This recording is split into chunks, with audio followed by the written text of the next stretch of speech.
What's up, everybody? Over here on Planet Variant, we have a lot of people whose birthdays are in the 80s, but as the elder of the group, I am the one true 80s kid. And today we are getting into a topic that is near and dear to my 80s loving heart because we're going to talk about the greatest Saturday morning cartoons from the 1980s. Saturday morning cartoons started in the early 1960s with classics like the Flintstones, the Bugs Bunny Show, and the Jetsons, but Saturday mornings were taken to a whole new level in the 80s, to the point that the weekly ritual became a core memory for millions of kids all over the United States and the world. Some might call it the golden age of Saturday mornings, a true renaissance of animation, if you will. Anyway, there are so many cartoons from that decade that my original list was nearly 60 titles deep, but we've managed to whittle it down to our 20 favorites with a bunch of honorable mentions at the end, so let's get to it. We're gonna start things off strong with Spider-Man and His Amazing Friends. This show, which debuted in 1981, featured Spider-Man teaming up with his pals Iceman and Firestar to battle villains like Green Goblin, Dr. Octopus, and the Sandman, all while trying to live a normal life as a college student. This series had some great episodes like the origin of Iceman, Triumph of the Green Goblin, and a team up with the X-Men in the episode A Firestar is Born. But one of the genius moves for this show is that the show creators made Aunt May's house the base of operations for Spidey and his team, complete with a hidden tech lab, which made it much more relatable for all of us younger kids. This led to many hours of pretending to be Spider-Man or Iceman while my sister pretended to be Firestar and we fought injustice and villainy from our secret base in the family dining room. I guess that's a good picture for why we love Saturday mornings for you. Anyway, the Spider-Man and His Amazing Friends series only lasted for 3 seasons, but it was one of 2 shows that really introduced me to the world of superheroes as a young kid, with the second being the next entry on our list, and that is Super Friends. Now, this epic DC series actually debuted in 1973,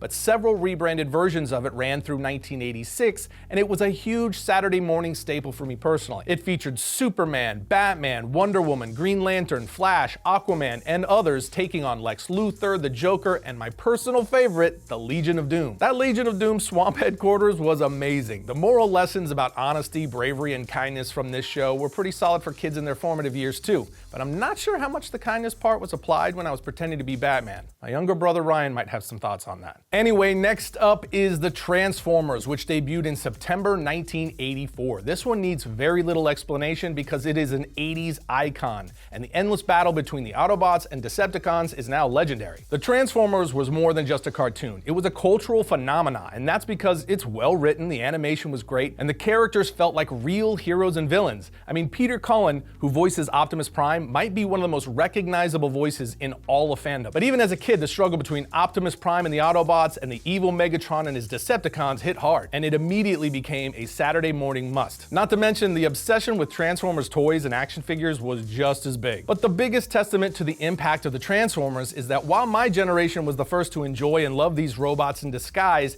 it has only expanded and cemented a permanent presence in our popular culture ever since, spawning countless movies, TV shows, comics, video games, toys, and collectibles. And while we're talking 80s goodness, you guys need to see this insane Stranger Things pinball machine sent over to us by today's sponsor, Stern Pinball. The Stranger Things series has tapped into 80s nostalgia like it was ripped straight out of that decade, and Stern somehow managed to bundle all the best parts of that series into this amazing gaming experience. Their Stranger Things pinball game immerses players in a search to unravel the mysteries and secret government experiments taking place at Hawkins National Laboratory. You even go to battle against an interactive Demogorgon Bash toy as a pinball-first video projector displays images and animations directly on the playfield. Then there's a gravity-defying 11 telekinesis magnetic ball lock that makes the play extra challenging. All this while hearing dialogue from actor David Harbour, or as you may know him, Police Chief Jim Hopper. And maybe the best part of the game is that you also get transported into the Upside Down with special UV lighting during certain parts of the gameplay. It's insanely fun. And if that's not enough, the game also features Stern's Insider Connected app for iOS and Android, which allows you to use the location map to find any connected Stern machine near you and earn achievements while you play. I'm telling you, you gotta check out this beauty for yourself. Just visit sternpinball.com or use our link in the description below to get your game on. Okay, so the Transformers weren't the only sentient transforming robots on the block in the early 1980s, because the challenge of the GoBots also premiered in September 1984, introducing us to the heroic Guardians and the evil Renegades. As a side note, the fall television season in 1984 was insane for Saturday morning cartoons, with iconic debut after iconic debut, many of which you're gonna see as this list rolls out. Anyway, this series was often seen as the rival to Transformers, but for me, it holds a special place in my Saturday morning memory. I freaking loved the Guardians' top dog, Leader 1, and his rivalry with the Renegades leader, Psykill. And I gotta tell you, the action figures were dope in their own right. So while GoBots only aired for 2 seasons and never reached the same status as Transformers,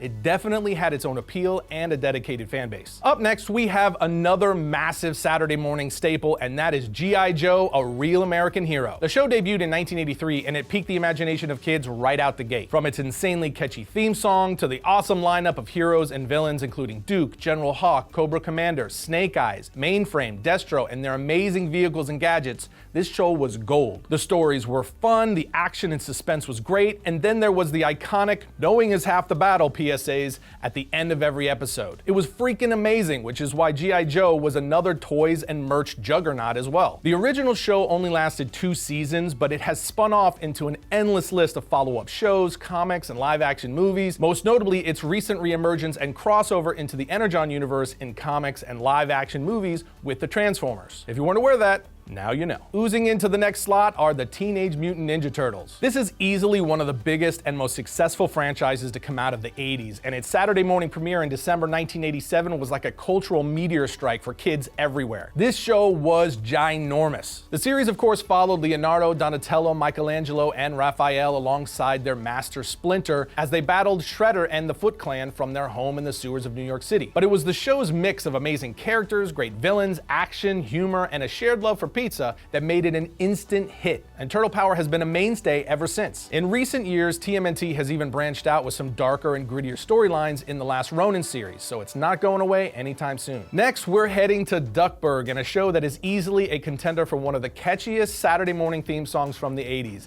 And that is DuckTales, which made its debut in September 1987. This series followed the richest duck in the world, Scrooge McDuck, along with his grandnephews Huey, Dewey, and Louie, and pilot Launchpad McQuack on all kinds of adventures as they hunted for treasure, solved mysteries, and fought off villains like Flintheart, Glomgold, Magica de Spell, and the Beagle Boys. DuckTales had a lot going for it, even beyond the familiar Disney characters. Most of all, really good writing. There were so many great episodes, but I think my personal favorite is The Curse of Castle McDuck, which is inspired by the Sherlock Holmes mystery, The Hound of Baskervilles. I'm a little biased, but it is so good. DuckTales also went on to get its own movie, Treasure of the Lost Lamp, in 1990, which is awesome. And it also became a central part of the Disney Afternoon that same year. The show did get a reboot a few years ago, but we don't need to talk about that.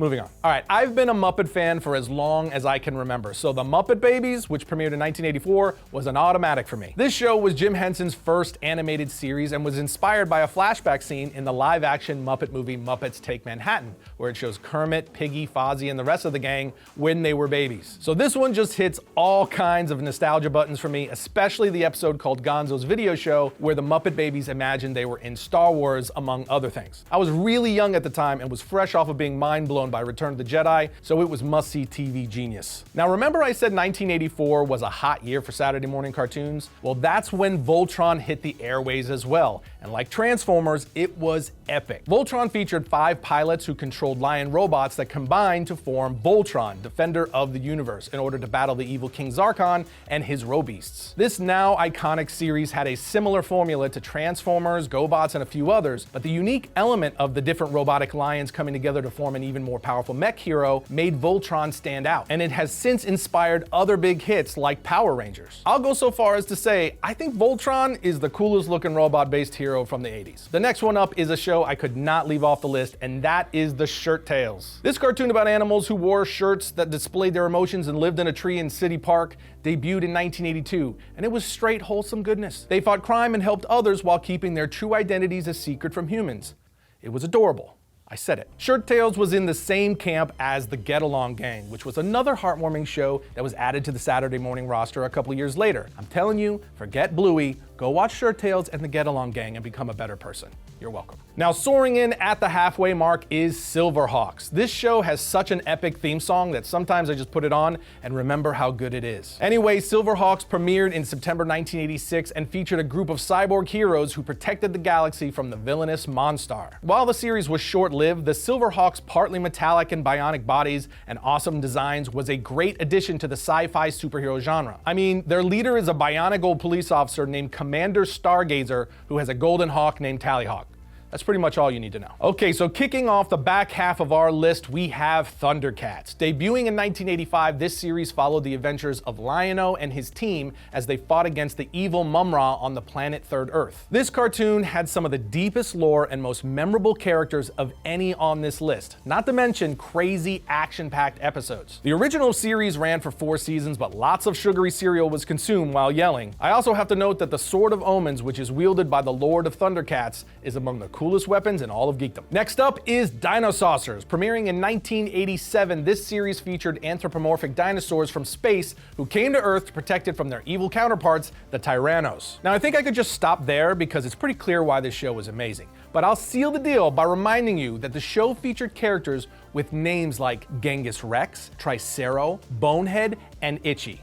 Enough said. So up next is another powerhouse that has made a lasting mark on pop culture and geekdom, and that is He-Man and the Masters of the Universe. The show debuted in 1983 and told the story of He-Man along with his allies like Man-at-Arms and Teela as they defended the realm of Eternia from the evil Skeletor. But the most unique aspect about the Masters of the Universe is that its incredibly popular toy line birthed the animated series and not the other way around. Either way, it's an 80s staple and should be on anyone's list. And the same goes for the next pick on our list, and that is Inspector Gadget. If you grew up in the 80s or the 90s for that matter, you spent a lot of time saying, "Go, go, Gadget, something." This iconic cartoon about a goofy bionic detective with a plethora of built-in gadgets to help him solve crimes and create messes was hilarious and a crap ton of fun. It was such a great blend of characters, with Inspector Gadget doing his best while his niece Penny and her dog Brain would solve the mysteries and put a stop to the schemes of the nefarious Dr. Claw. And it's yet another 80s show with a theme song that will live rent-free in our heads for all time. Spooking their way into the next slot on our list is The Real Ghostbusters. Premiering in 1986, this animated series continued the adventures of the Ghostbusters from the hit movie. In this series, Egon, Ray, Peter, Winston, and their ghostly companion Slimer teamed up to face off against a variety of supernatural threats. It was funny, creative, and generally stayed true to the spirit of the films, which we all loved, so it was a win-win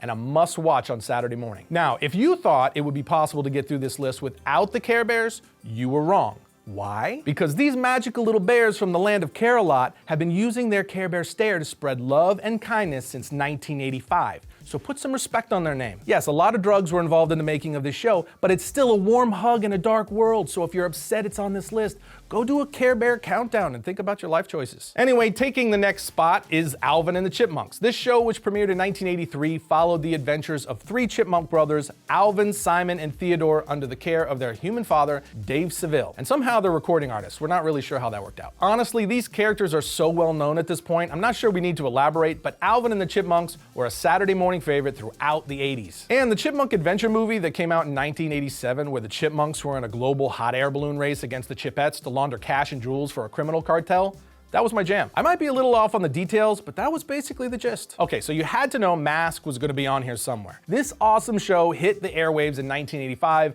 and combined the best of GI Joe and Transformers with transforming vehicles and a team of agents battling the evil organization Venom. The acronym MASK stood for Mobile Armored Strike Command, and the team was led by Matt Tracker. On the other hand, Miles Mayhem was the leader of Venom, which stood for Vicious Evil Network of Mayhem. My God, you have to love the 80s, but what made this show epic as a kid were the transforming vehicles and the superpowered masks each character wore. From Thunderhawk's flying Camaro to Rhino's tank-like truck, every episode was a wild ride of covert missions and epic battles. It was glorious. And last but not least, we have the Smurfs. The cartoon to place in this last spot was a struggle because there are so many great and memorable shows left, but I just don't see how you can leave the Smurfs off any 80s cartoon list. It's a pure 80s icon. The Smurfs brought their magical world to life every Saturday morning for 9 straight years, starting in 1981. These tiny blue characters lived in mushroom houses, went on adventures, and always had to find ways to outsmart the evil Gargamel and his cat Azrael. With memorable characters like Papa Smurf, Smurfette, and Brainy Smurf, and heartwarming storylines about kindness and friendship, the Smurfs, while likely fueled by psychedelic drugs, is basically a core memory for 80s kids around the world. So no matter how you slice it, it had to make it on this list. Now, while that wraps up the main part of our list, I do have some honorable mentions because honestly, I could probably do an entire part 2 of this episode. But the other 80s Saturday morning cartoons that I have to tip my hat to are the Super Mario Bros. Super Show, because we all did the Mario in the 80s.